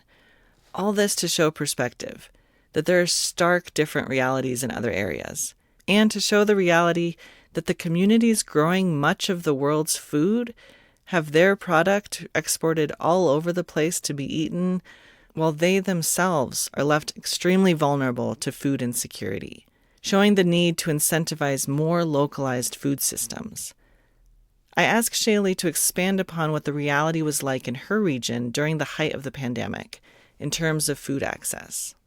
We're farmers and ranchers, so a lot of times like we're driving 45 minutes to an hour to go get groceries. And so when they tell you that you can buy one package of toilet paper, I'm not making it back to town for a month. I'm stocking up for a month and a half worth of stuff when I go to the grocery store. And so when they put those limits on that, not only were the costs way higher, but people were having to make more trips to town to go get those things. I mean, I think local and rural grocery stores, they did the best that they could, and they found creative ways to get around some stuff. I mean, they're having to bump their prices to pay to get the freight there. And then sometimes the truck get there and they're like, we don't have what you had because it didn't make it here. And so it was just kind of scary. We were the last people they took care of. And if we can't take care of you, you don't get that stuff because it doesn't come back full circle, if that makes Right. any sense. So, Right. you kind of can't forget about your little rural communities because that's who's feeding you. It's not a factory that's feeding you. It's not the towns that are feeding you. It's these little people in the middle of nowhere that you've never met that are taking care of you. So if that truck doesn't make the full route to come back to us to feed us, the circle's going to break. And I think people kind of found that out the hard way when COVID hit. I asked Shaylee to connect those dots for folks of creating a more localized food system and increasing food security for everyone. First off, supporting small businesses that are selling local products, yes, you're going to pay a little bit more for them, but you're paying for the whole background of that. They're putting money back into your community, and you don't always think about that, and that comes with the food thing too. So instead of going to Billings to go buy your groceries, call your neighbor who sells 10 head of beef a year. It's actually probably going to be cheaper in the long run for you to buy all of it from him. And then he's not having to lose money when he sends it off down the road. So I don't think people think about, they're like, oh, cattle prices are great. These guys got to be making bank. Well, there's 5 other people in that chain that have to make money. So the rancher's kind of getting like the end of the stick, if that makes sense, because they have to send it to a feedlot who has to pay for the feed and more vaccinating because you're putting random cattle from everywhere in a feedlot. And then they have to send it to a processor who has to process it, pay for inspection, pay for packaging. And then it's going to go to a wholesaler who's going to take another chunk of some money. And then it's going to go to the grocery store. And so your neighbor's they're getting pennies on the dollar for what you're paying in the grocery store when you could have just walked next door or gave them a phone call and was like, hey, can I just get this from you? I think people get lost in the convenience of things and the affordability of things when they really need to be focused on, like, how do I make it so in this system we are supporting each other? Because if that rancher can't make money doing that every year, they're going to stop doing it because they can't support their family. So if we're not consistently buying from these local people, why would they keep doing it? It's just like any business in town. If you don't go shop at the hardware store in town, they're going to close because they can't afford to keep their doors open. And so if you want those systems to be in place so that you're secure when something awful happens, because it'll happen again, it might not be the same way, but it'll happen again if we don't fix the issue. They can't be there to support us. And it's just like if you're thinking about these greenhouses and these gardeners, like, why would anybody want to put all the work into creating a garden if no one's going to buy the produce from them? And I'm not saying you have to buy everything from them. I'm just saying support them or think about them first. Hit them up first before you go to the grocery store and kind of balance it that way. And as Shaylee said, maybe the upfront cost is slightly more for this locally produced food, though sometimes it is the same or even less cost. But if you think about it, the extra cost is ensuring that the money stays within your community, contributing to your local economy and community resilience. It creates livable wages for the people growing it. It's also likely more nutrient-rich and unprocessed, meaning less medical bills in your family's future, less environmental impact to your region, etc. So money can be saved in those ways. But I get it. I can't afford to buy everything local. When you have a fixed grocery budget, there are limits. But there are ways our society can incentivize these systems. Our tax dollars go to subsidize so many components of the food system, though too often those subsidies go to things that incentivize industrialized systems, and money trickling upward to corporations, chemical companies, distribution monopolies. We can put pressure on our legislators and leaders to incentivize localized food production, to keep small producers in business, to bolster locally owned distribution, to incentivize practices that regenerate the health of the soil so that we can continue to produce food, to incentivize making local food more accessible to community members with lower incomes. It's all possible. It's just where we want to shift the incentivization. In some news that actually just came in this week, on December 10th, 2024, the U.S. Department of Agriculture announced a $1.13 billion investment to support local and regional food systems. This funding will allow states and federally recognized tribes to purchase locally produced food for distribution within their communities to emergency food providers, schools, and childcare centers. So shifts are happening, and allocations of funding like this are due to people in all areas of the food system, including you, the consumer, letting your policymakers and leaders know that this matters to you. Shaylee's work entails helping local farmers and ranchers connect to opportunities that help them to be successful, which of course is key to having a more localized food system. I'll share some of these opportunities here for those of you who are ag producers. There are programs through the Montana Department of Agriculture, including the GTA, or Grow Through Agriculture grants, available to add value to your ag business, including purchasing equipment or expanding your operation. There's the Business Enhancement Program, which is about education and providing free resources to producers, such as learning how to market your product, being able to go to trade shows to show your product. You can get technical assistance from the MSU Food Lab or the Montana Manufacturing Extension Center to get consulting on how to be successful in your manufacturing process. There's the Value Added Producer Grant, which is federal, where producers can apply for funding to go towards processing, marketing, hiring folks, or business planning.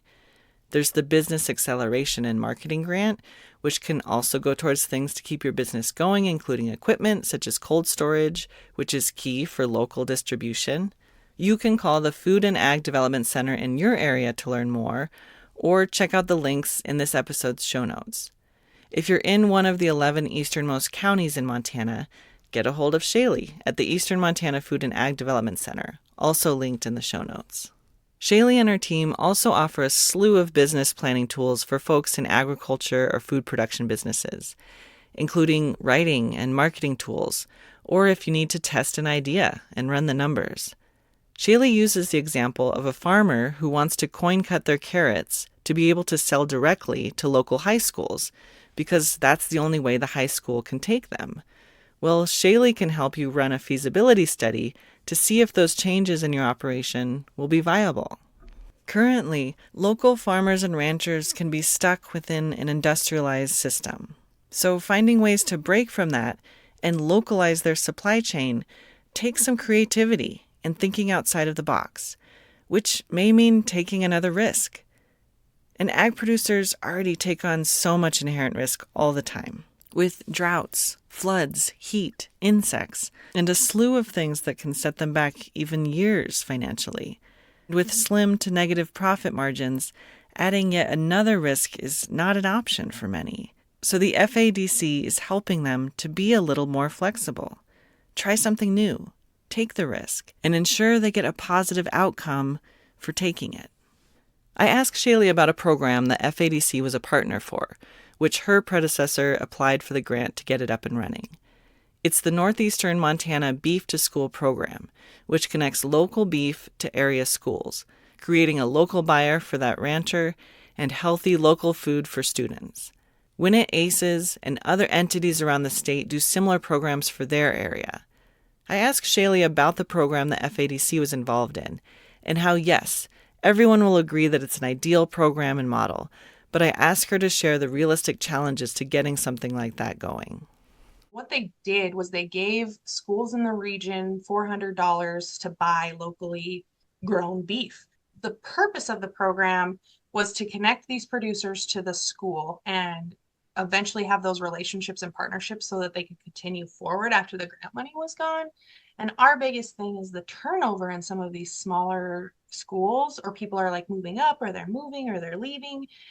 It creates kind of a break in the relationship. And so then making those connections again is really, really hard. And so it kind of takes a village in order to ensure that those relationships are getting maintained. And it can't just be on the producer side, and it can't just be on the school side. It needs to be on both sides making the effort to continue those relationships so that we can put that locally grown meat. How cool would it be to walk into school and be like, hey, these are Bob's beef that we're eating? Like, I have no Bob and his 5 kids, and I grew up with it, like these school boards and these parents and the superintendents, they need to be really focused on the food aspect of it. Because without good food, those kids don't have great nutrition, and then how are they supposed to learn? If we really take a personal dive into that and be like, hey, how do we keep this up? Like, can we order this? Hey, this is the menu that we're doing. Producer, can you raise enough beef to fill this? And if you can't, like, are there a couple of you that could fill this contract? And hey, we don't have the storage to keep that. Can we break it out so that every couple of months we get that from you? Or, just kind of work together to see how that's going to work. A really cool program that one of the schools in the state is doing, they actually had a bunch of producers go together and they donated the beef in the processing. Had to go through at least a state inspected plant to use that beef, but the school came up with a problem. They didn't have the cold storage for all this beef that was donated, and so they were actually working on getting the cold storage to hold all of this donated beef so that it didn't just go to waste.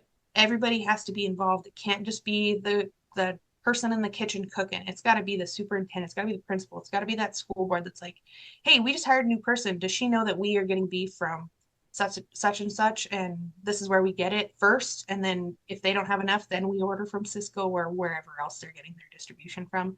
And so it's kind of continuing that education so that when the next person steps up into that position, they know, like, this is the way we do it. This is our standard operating procedure. This is what we're doing. And just a note, it is the Big Timber High School that Shaylee just mentioned, working out that partnership with area ranchers.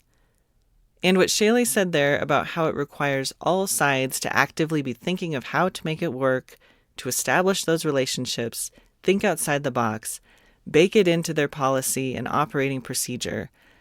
I know that localizing food systems will look very different in each scenario, each community, but I do believe that same approach that she mentioned of beef in schools is scalable to all corners of the entire system, nationally, where all folks involved, from policy to producer to consumer and everything in between, are committed and incentivizing things to move in that direction. The Eastern Montana FADC also has a farm-to-school program, which further connects producers to area schools.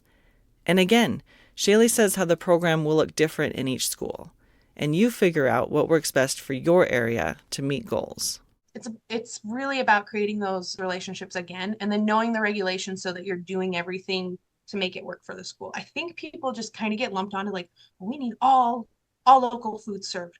Let's just like baby step into it. Like, hey, we're starting out with beef here, or we're starting out with carrots. You need 2,000 pounds of carrots for the rest of the year, and you need it on these such dates. And it might come back to being like, hey, I don't have enough, but if I combine my stuff with the guy down the street, then I have enough to do it. You can kind of make those partnerships work, and it kind of just helps you make those connections and figure out the logistics to make it work. And of course, a big factor is cost. That it's not always that the schools don't want to source more local food. It's the limitations that the schools have with how much they have to spend on food. Again, how do we shift that obstacle to incentivize a localized system? When I had a previous conversation with Shaylee, I asked her about some of the main obstacles to creating a more localized food system in eastern Montana. She said it's largely tied up in the issue of distribution. Circle is about an hour's drive one way on a small road from the nearest vein of transit, Interstate 94. And much of north central and northeast Montana is looking at 2 to 5 hours drive one way to the nearest interstate. And that's if the weather's good. Shaylee dives into that issue here. Yeah, so distribution's been a big problem. We've been working with some food hubs and kind of talking about how they could network together, because we're trying to find people that will backfill and takes, hey, like, you're coming here, you're going to have an empty load back. Can you take this and drop it off at these points? They don't want to do that, because all these little places where they're only dropping off, a half a pallet or a couple boxes, depending on where they're dropping it off, all of that adds time and cost to their freight. And those guys are on a time crunch, like, hey, we got to make it back from here to here to pick up the next load. So getting the freight to work with us to make that work isn't really logical for their side or even our side to pay for the freight to do that. And so I think it's going to come down to these food hubs kind of coordinating together so that, hey, these producers are going to drop this stuff off at the food hub in Glasgow, and they're going to take whoever is running the distribution route from that food hub is going to go to Great Falls. They're going to pick up that load, and then they're going to come back and we'll distribute it out of the food hub with these other producers, and they can take it to wherever we can get it sold, you know? And so, but I think it's going to have to be looked at on a smaller scale and then look at expanding and seeing how we can work together. But I really think that Eastern Montana and Western Montana are going to have to get over their little divide, and we're going to have to figure out how to work together, because otherwise one side or the other is going to fall apart, and we need each other, you know? And so we're going to have to come together to kind of make that work. But there's so much that goes into that distribution thing with all of these little 2-lane roads that are everywhere. It's not really convenient for trucking or to drop off. And so just kind of figuring out how we're going to maneuver around. It was really terrifying that someone, they did a big study on this, and they basically told them, they're like, yeah, it's impossible to get the distribution figured out. And I kind of refuse to believe that. Like, there's a way, it just might not be the way everybody else is doing it. So if we can kind of beg, borrow, and steal some ideas from all these other places, maybe we can figure out how to make it work and be able to take actionable steps. Because I feel like in the food world, I've been just noticing, like, everybody's talking about these problems, but we're not really like getting to the solution part of it. Like, we can talk about problems all day, but taking those actionable steps and figuring out, like, we might have to baby step this. Like, these a couple of communities are just going to have to come together, and then it'll slowly add and grow together. But someone's got to be willing to take the initial leap to make it work. Yeah, and as far as, this team of, people who are trying to figure this out, who are the people having those conversations statewide? So obviously the Food and Egg Development Center network are one of them. Hope Mountain is another one that's making a lot of strides. Abundant Montana, they have their local food guide. If you want to know where to get your local food, their guides are free, and they're like handed out all over. Like, you can look at that, and if you want to advertise in it that you have local food, it's free to put it in there. They're doing a lot of things and are being a part of a lot of those conversations. And then there's food hubs kind of popping up. There's a lot more of them kind of over on the western side of the state. There's one that's in process of being created up by Glasgow, and it's basically a bunch of meat producers that came together, and they're like, okay, we're going to work on our distribution. And they're called the Rolling Plains Food Hub. So if people are interested in joining or trying to help them figure out how to get that going, they're definitely a good group to talk about. MCDC, is another one. Montana Farmers Union, Montana Farmers Bureau, all of these guys are like talking about it, and we're kind of taking people from all aspects of life. So there's a lot of really great groups that are taking strides to have those conversations. I think we just need help so that we can kind of move forward. Enact it, yeah. And for folks who don't know, I know it looks very different at each one, but how would you describe what is a food hub? So food hubs can look super different. There's cooperative ones, there's for-profit ones, but basically what a food hub does is a producer can take their products, and some food hubs will buy the products from the farmer, and sometimes it's just kind of like a farmer's market. Like, they're just selling their products through this designated place. The one that's going up in Glasgow, they're really just trying to figure out how to get their products to other places, trying to get it shipped to Billings or to Glasgow or to Circle or Glendive. And they're trying to figure out how to distribute their food. There's a really interesting one that is in process in Great Falls that's actually a cooperative from every stage. So they're like taking like producers and manufacturers and people that are doing distribution, and buyers can all buy into this food hub so they can have a say in how it's ran. That's pretty huge, taking all these people from different walks of life and bringing them together to make it work, and so that it can be seamless. You're kind of solving all the problems at once if you're bringing in a voice from every section. So they all kind of look a little bit different. The one over in Missoula, they're working with a food hub that's over in Washington, and they're working together to trade products. There's products going from Missoula to Washington, and like seafood and stuff coming back from Missoula, and then they're getting that stuff to Billings. And so they're just kind of all kind of working together, and those guys are taking some leaps. And so we just need to kind of keep creeping and pulling it over to this side of the state. And some of them are starting to do different products that aren't necessarily just carrots or corn or beef or pork or lamb. They're looking at, jams and jellies and sourdough bread and, your own wheat or flour and all sorts of different things. So like I said, they all kind of look different. It just kind of depends on where they're at and what the producers are creating. Shaylee also shared how she used to work with a Hardin-based operation, S Ranch Meats, that would provide their beef to the Helping Hands Food Bank there in Hardin. That food pantry serves a ton of families. And so they were able to put ground beef in their boxes for those families to take home. And a lot of those people they don't have food security. They don't know where their next meal is coming from. So just to see those two working together, a local producer, meat processing plant working with a food pantry, that's so huge that, they kind of looked at each other and like, how can we make this work? And how can we feed the people in our communities? Helping Hands Food Bank really is an impressive entity making so much happen, largely through volunteer labor. You can learn more or volunteer with them or donate at their site, which is linked in the show notes here.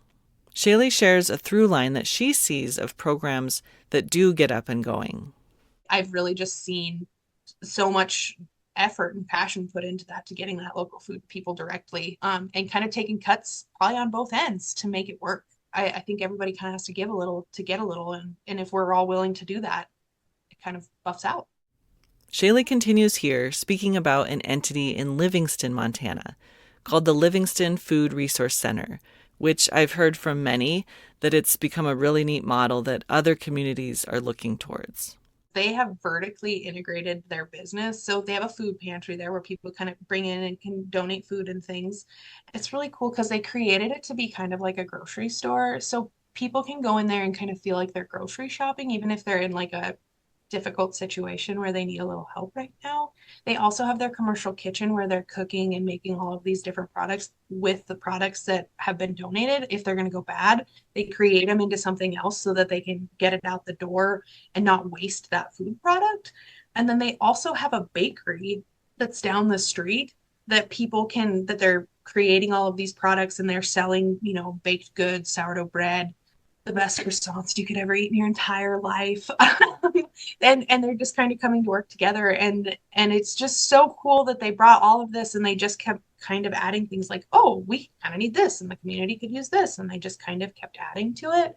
It is really cool to see what they're doing. They let all the FADC people come through, and I think there's a video on YouTube you can actually go watch about them too. I asked Shaylee if there are any false narratives or assumptions that she runs into related to her work that she wants to clarify. She elaborates here about a critique that she hears from some folks saying that the grants that she helps producers apply for are simply handouts that are being taken advantage of. People don't necessarily mean to say it how they say it to me, but people be like, well, all these people taking handouts from the government and blah, blah, blah, and they're using this money and they're just like living off of it and stuff. That's not what these programs are meant to do. They're supposed to help invest in our economy, because it's not a handout. You're already you're paying taxes every year, and if you don't use that resource, it's going to go away. They're going to quit investing in agriculture. They're going to quit investing in food because no one's interested in applying for it. I guess there's a mind shift there that it's not a handout. You have to put a lot of work into getting a grant. It's not just like, hey, I want some money. You have to have a business plan. You have to have the financial projections. The last one I helped a guy turn in was like 190 pages. So it's a lot of work. And so if you have an idea or something that you want to do, but you don't have the capital to do it, why not take advantage of those programs, or even just take advantage of my help? If you don't want to apply for the grant, that doesn't mean I can't help you. I can help you apply for loans. I can help you figure out, like, I don't want to do any loans. I want to do this all on my own with cash money that I have. Okay, let's figure out how we're going to have to scale that to make it work. And so asking for help does not make you weak. It makes you smart. Using your resources and educating yourself is never going to hurt you. I asked Shaylee if there are elements related to her work that she wishes were talked about more openly, because the truth is, we can't address what we're not talking about.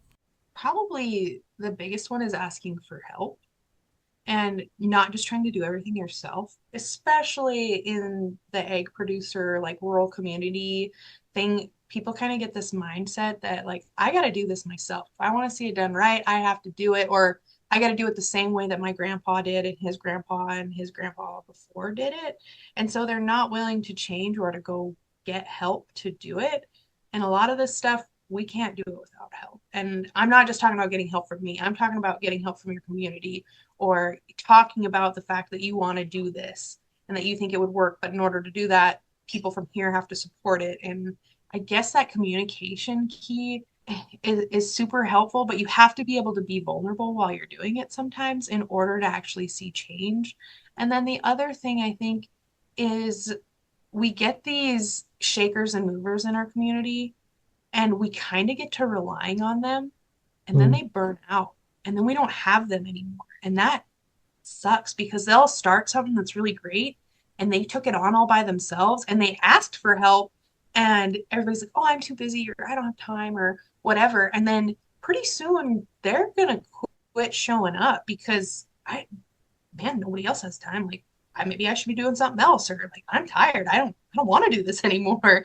And so I think we just kind of have to be aware that we're doing that so that we can stop it from happening, or step up and kind of pick and choose the things that we're going to go help with. And maybe you only have time to go help with one event, but make sure you have time for one event at least, so that, Bob doesn't get stuck putting on the 5 events that your whole town has. And then when he burns out, it's done.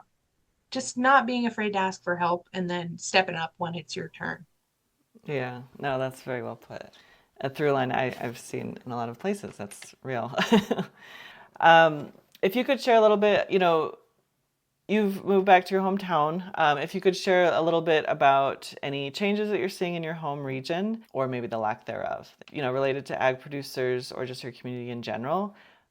So some of the changes that I'm seeing are people kind of stepping up and doing something different in town. They're taking buildings that were bank buildings and they're turning them into a place where they're producing their own types of flour and they're selling other things. But then on the other side of those things, sometimes you see people kind of, I don't want to say blocking it, but they are blocking it because they're so afraid of change that they don't make that environment the easiest for those people to come in and do those changes and add those things. And then they're mad about it. But they're the same people that are complaining that there's nothing to do in town, or that there's, we don't have any restaurants, or we don't have this, or we don't have that. But then when somebody tries to put something else in there, they're like, no, we don't want that. That's going to look so weird. We don't want that in our town. So I guess people just need to be aware of, like, when they're putting people in places of power and stuff, that they're being aware of what their goals are for your community. Are you wanting change? If your town doesn't want change, then that's fine. Then put those people in there that are going to prevent stuff from coming in and changing. But if you want your kids to come back and you want things here, you got to make sure you have people in there that are like, hey, let's change the zoning for this section so that we can put up this building. Or, hey, that building is a safety zone and I know it had history, but no one's taking care of it. And now if a kid crawls into that, the building's going to collapse on him. Maybe we should take it down, or we should let somebody come in and take it down and do something with that space so that Main Street doesn't look like that. Or as far as like egg producers and stuff, I think it's been really cool to see these older guys letting these younger guys come in and change things and add new crops and new programs and things to come in to make it better and change things up, because they have to grow and expand and change the way they're doing things if they're going to pay for the equipment and land pricing and all of that. And so some of that older generation is finally kind of changing in the way that they're thinking of, like, no, we got to do something a little bit different if your family is going to come in and run this. And so it's slow, but I think it's starting, that these guys are seeing it.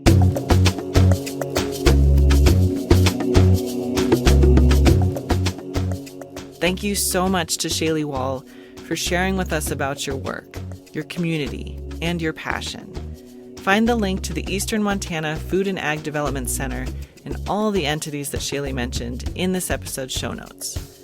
As she mentioned, these food hubs are located all around the state and are really creating markets and incentives for more localized food systems. The cooperative food hub that Shaylee mentioned, that's based in Great Falls and connects producers and consumers throughout north central Montana, is called the Montana Food Hub. Another notable one is the Yellowstone Valley Food Hub, which is based in Billings but serves central and eastern Montana. Some other entities that are working to create more localized food systems in Montana are organizations Abundant Montana, Hopa Mountain, and Farm Connect, formerly CFAC. Check them all out if you're a producer or a consumer looking to connect to local markets. And a big factor of maintaining localized food production is making sure there's the next generation of farmers and ranchers in existence in the first place. The average age of farmers and ranchers in the U.S. is 58. There are many barriers for young folks to get into agriculture or to even come back to run their family operation. There's the lifestyle of having small to negative profit margins. There's also barriers to land and equipment access, as prices are going through the roof. The organization Farm Connect Montana also has programs that help new and younger folks get into agriculture through educational opportunities and programs like their Land and Work Link, which connects folks with land to agricultural producers to take over or lease their land. There's also the entity Trust Montana, which is a statewide community land trust, which is a model that not only keeps homes affordable by holding the land that the home sits on in a trust, but they can also apply this model to agriculture to make land more financially accessible for young agricultural producers. Local agriculture can sometimes be pitted against affordable housing. As we know, a factor of our housing affordability crisis is due to a lack of supply of truly affordable housing, which requires land to develop more of. But local agriculture also requires land. But it shouldn't be framed as only one or the other. That we can speak up for land use policies and thoughtful, balanced planning that reflects that both of these elements do create more resilient communities. On the livestock processing side of things, currently there are 4 big meat packers that control 80% of the country's beef industry, and some international as well. This has a variety of impacts, including local ranchers having no choice but to pay the high price fees that the large companies place on processing. There are many benefits to increasing locally owned and locally accessible meat processing plants. You can learn more about this in the Stories for Action podcast episode that we did on Old Salt Co-op, speaking with Cole Mannix. Amongst many other ventures of Old Salt Co-op, to create a holistic force of food, land stewardship, and community, Old Salt is also establishing a vertically integrated multi-species processing facility for the Helena region. Over the past couple of years, efforts led by Senator Jon Tester have secured millions of dollars to be dedicated to expanding more localized meat processing facilities and incentivizing the success of local producers. Action through policy matters. Something you may have likely heard about is the Farm Bill, which is a package of legislation that includes a lot of elements. The Farm Bill expires and is updated every 5 years and includes legislation that touches on everything from where subsidies are directed to, what practices are incentivized, crop insurance, and food nutrition assistance programs such as SNAP. The updated Farm Bill may be released by the end of 2024, but it's all up in the air, so keep an eye out. A more localized, secure, resilient food system is absolutely possible, but it will take stakeholders at all different levels doing what they can to encourage it and incentivize it, from policy to consumer. I want to briefly go back to Ren and Samantha of the Montana Food Bank Network. I usually end with asking folks to give a call to action for any specific audience demographic that they choose. But for Ren and Samantha, I asked them if they had any call to action or parting messages for those members of the public that don't currently see themselves as directly connected to the issue of food insecurity, to really connect the dots of the universal impact. Here is Ren. Yeah, one of the things that advocates say sometimes is that hunger is invisible, or it can be invisible. So you might not know that somebody in your friend circle or family or community is experiencing hunger. So that's one thing that I would remind people is that 1 in 9 Montanans, that's a lot. It is everywhere. So don't think that you're removed from it because you're not. You might just not be seeing it. But going back to what Samantha was talking about too with school food programs and giving kids a bright future, I don't think we want to be living in a society that's hungry and underfed and just scraping by. That's not the world that I want to live in. So I think we can all take a step back and think about, do we want to be well fed and do we want to be well off? And then what does that mean as a community? Can you call your local legislator? Everybody in Montana has a state legislator that you can contact and have a conversation with and say, hey, what are you doing for food security in our state? There's a state legislative session coming up. There's going to be a lot of opportunities to have those conversations, and you can reach out to those lawmakers. We all have two folks that are going to represent us in the state legislature, and you can contact them. So I would encourage folks to do that and start having those conversations. And here is Samantha with final calls to action for folks. So every Christmas, and this was before I even got into this work, every Christmas my family and I write a check to our school, and we say, please erase someone's debt. School lunch debt follows a child from kindergarten to when they graduate. They will not receive a degree when they graduate if they have student lunch debt. To eat when they were in first grade will affect them when they're 18. So pay off a kid's debt. Just write a check. Even if it's $20, because sometimes the debt can be so small. So write a check to your school, erase a kid's debt. Offer snacks, I think I mentioned that earlier. So call your school and drop off, little fruit cups or anything that you can afford to donate would be incredibly helpful. And if you have time and you like kids, I really know that schools need bodies in the cafeteria. So even going once a week for just 45 minutes, an hour, to sit with the kiddos and eat with them would make a tremendous difference, and then you'll see it. And once you see the hunger and once you see how hard your schools are working to feed the kids, you will be changed, and I guarantee you'll leave that cafeteria with all sorts of ways of how you want to get involved. So those are 3 opportunities at your local level that I would encourage your listeners to take.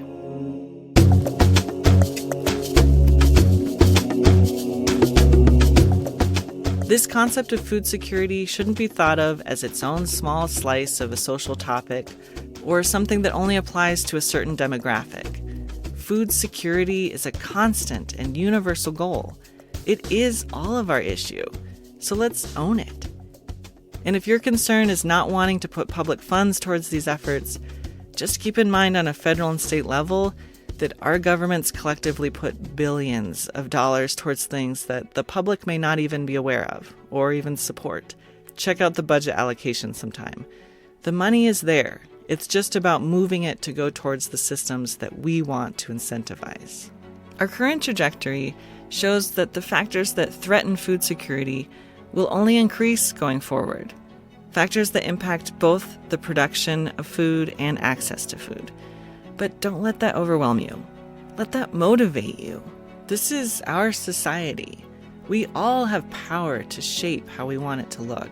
I encourage everyone to grow their awareness, grow their engagement, not only looking at how it may impact you personally, but to support people and organizations and policy that enable all forces to row in that direction of a secure, more accessible food system, and therefore a more resilient society overall. Thank you so much to all of our guests in this episode and everyone out there doing this work.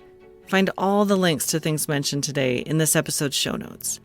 At least give that list a glance. I guarantee you'll find at least one starting point to engage.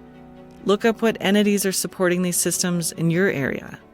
If you're able to, I encourage being a part of that momentum that they're creating by donating or spreading the word about them, by volunteering at your school cafeteria, buying some of your food at a local food hub or from a local producer. In the show notes, you'll also find a link to the directory that allows you to find the contact info of your state representatives for your district. Keep them handy. The legislative session begins in January. Follow advocacy entities to stay posted on the bills and public comment periods that come up, and let your comment and voice be heard. Remind your representatives that they work for you, and they truly do want to hear from you. Thank you to Shani Sekam for research support with this episode. This episode was generously supported by the Headwaters Foundation, who is working side by side with Western Montanans to improve the health of our communities. Learn more at headwatersmt.org. I thank them greatly for their support in making this episode possible.